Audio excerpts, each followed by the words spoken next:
Welcome to day 22 of Daily Change model.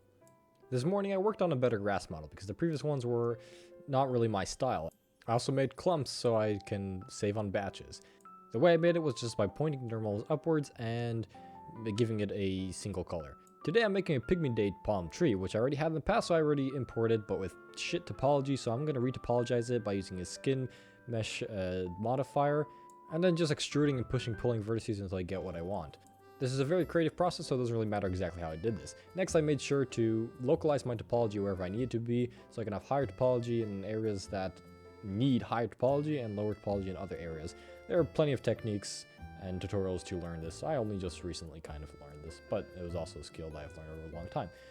Now I just went through the entire model and retopologized and just pushed and pulled the vertices like I said to get what I need. Once I'm done with that, I started UV unwrapping, which is the utmost worst.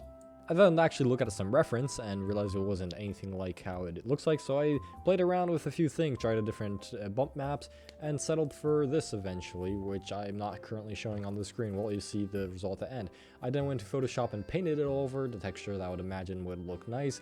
Sometimes it works, sometimes it doesn't. Mostly does, whatever. This is how it looks somewhat. I then have to focus on the top part of the tree, the leaves. It is good for the most part, but I had to unwrap it and everything was a single mesh, so I had to delete everything except for a single one. Make sure the mesh is centered so that when I unwrap it, it's going to be fairly clean, like this. Make sure to project from view and to bounds. And then I exported the UV layout, painted it in, and once again, a creative process, just paint it however you like it. This one took me about 2-3 tries to get a result that I personally thought would fit the style of the game and looked nice.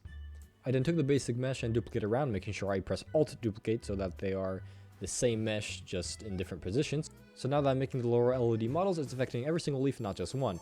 For the LOD1 model, I just used the texture on a single plane so that it's way less polygons and reliant on the texture alone. For the LOD2, I just simply made the planes more simple. I then went ahead and simplified the tree trunks, decimating the geometry where it doesn't need to be, making it just generally lower poly so that my computer or your computer can handle the game. Deleting anything that wouldn't really be necessary from a distance, wouldn't be visible, and just going around deleting what isn't necessary, applying the textures back, well they already were there, just showing them off, putting them to a single place, renaming, and then finally exporting it out into Unity. Okay, the export took quite a while.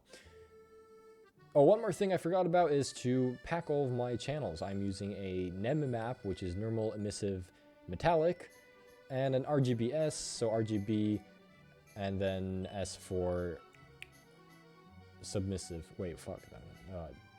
Specular. The NEM map is normal map in its first two, and then emissive and then metallic. This is so that I save on texture space. I have to do this every single time, it's a little bit annoying, but now that's done, import it back into Unity, apply the collider, which was already created, I didn't have to make that, and then creating all the shaders from the materials. I already have the shaders pre-created before from the other trees, so it's just a simple matter of applying it and changing the settings until I have what I like. And so here's the final result.